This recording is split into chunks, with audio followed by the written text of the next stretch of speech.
Hey there everyone, welcome to another video of Fox Android. So in today's video, we're going to learn the concept of view binding. So we're going to learn what is view binding and why do we use it, how to use it. I'll let you know how to use it in a Java project as well as in a Kotlin project, right? So if you are an Android developer or you're just beginning your journey for the Android development, this is a very important concept. You must know about this concept, right? So let's first just get to the official statement or official definition of view binding. What does it says? So we are here on the official developer website of Android. So it says that view binding is a feature that allows you to more easily write code that interacts with views. Once view binding is enabled in a module, it generates a binding class for each XML layout present in that module. An instance of a binding class contains direct references to all views that have an ID in that corresponding layout, right?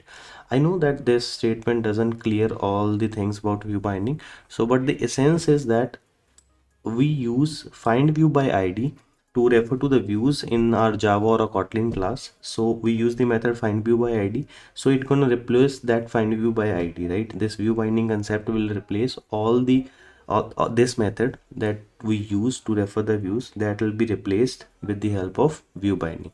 So if you want to learn this concept, make sure you watch this video till the end. So without much ado, let's get started.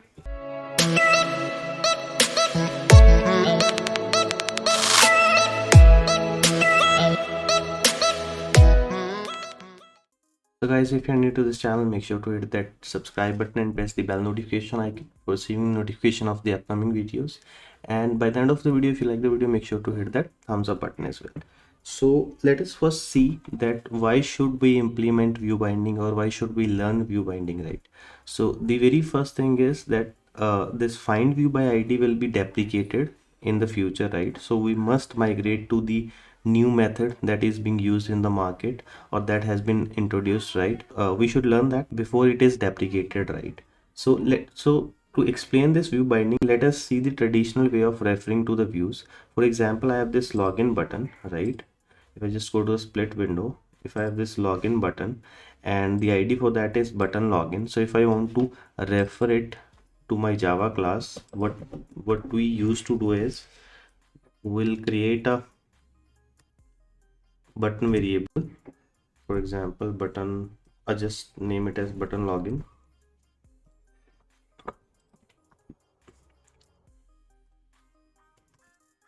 And we'll use find view by ID, right? And then we're gonna use this for any operation on this button, right? So this is the traditional method. That is how we used to refer to the views, right?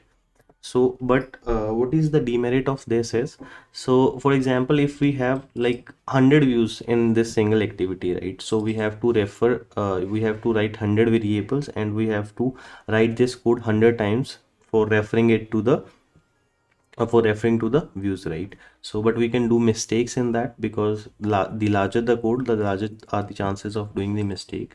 So first of all, this whole code will be eliminated, right? So it will save some time, it will save a lot of time, in fact.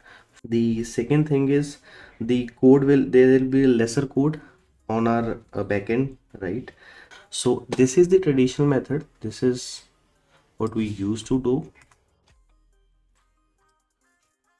But now with this view binding, we need not to do this. We just go to design. So to implement view binding, you need to go to this build.gradle, right? And here we'll write build features view binding as true. So we have defined that the view binding will be using the view binding feature. So we have set it to true. Then we'll just sync the project. Okay guys, the sync has been completed. So once we define that this view binding is true, then what happens is the Android Studio itself makes classes for all the activities that we have here, right? It will automatically place, for example, we have one activity, one XML file. So it will create a class for that, right? In that, all the elements that are there in the XML file, it will create the reference for that, right? We need not to. So the code we used to write before ourselves, it will be automatically done by Android Studio. So first thing, we need to define it as true. The second thing is, as I've told you, that it will automatically create a class for our XML file. So this is activity main binding is a class generated by Android Studio, right? I'll just make the reference variable for this. So before set content view,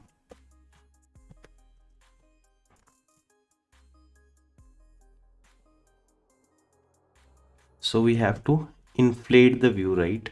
So inside this set content view, we have to pass binding dot get root.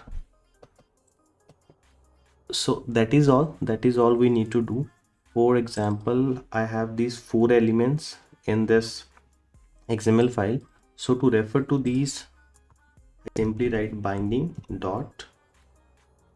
So here you can see button login, checkbox, name, and toggle button. All the 4 elements are there. If I just use this and put set on click listener,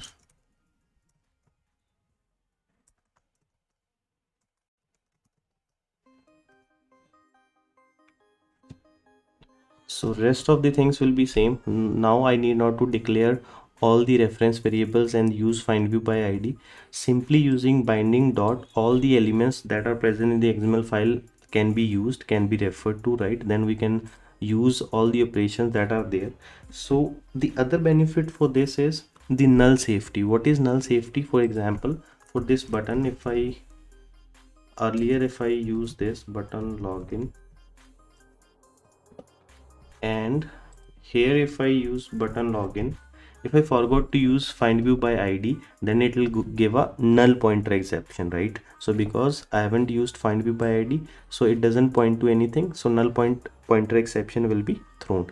But by using find view id, all the things are taken care of. So null point safety is there. There will be no null pointer exception. The second thing is type safety. For example, if instead of button, if I use text view and then I refer to button using find view id, then type exception will be thrown because I have made a reference variable for text view, but it's referring to the button. So that thing will be taken care of, right? So I guess you have understood that how to use this find view by id, and your concepts are cleared. But the second thing is, for example, you have 10 activities, 10 XML files, but in one single file you do not want the Android Studio to create the binding class, view binding class. So how to do that? So you just go to your layout, and here if I just pass view binding ignore as true, if you declare view binding ignore as true, right, then the view binding class for that particular XML will not be generated, right? This is how you do that. Now I hope you have understood the concept. Now we'll just quickly see how to implement the same when you have a Kotlin based project. So I already have a project, so I have a similar file, similar elements are there. So the very first thing is, we'll just declare this build feature as true, view binding as true. I'll copy this,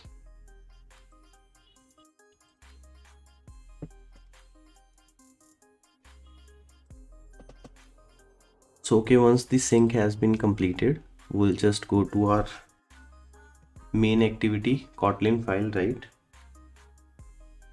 So just like we did in Java project, we'll make a reference variable for our binding class, name it as binding only,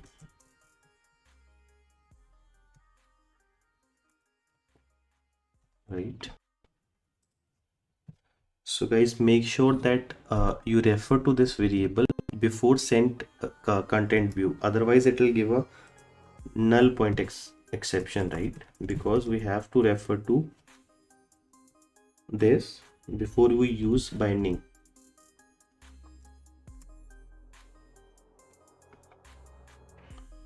So similarly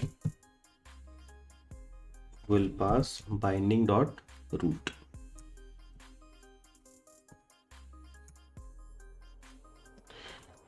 And now we can use binding dot, all the elements are there, right? So I can refer to any element that is present in this XML file, right? So I hope that you now the concept of view binding is cleared. I have told you each and everything. Still you have any doubt, you can always ask me in the comment section, or you can DM me on Instagram. The Instagram username will be there on your screen right now.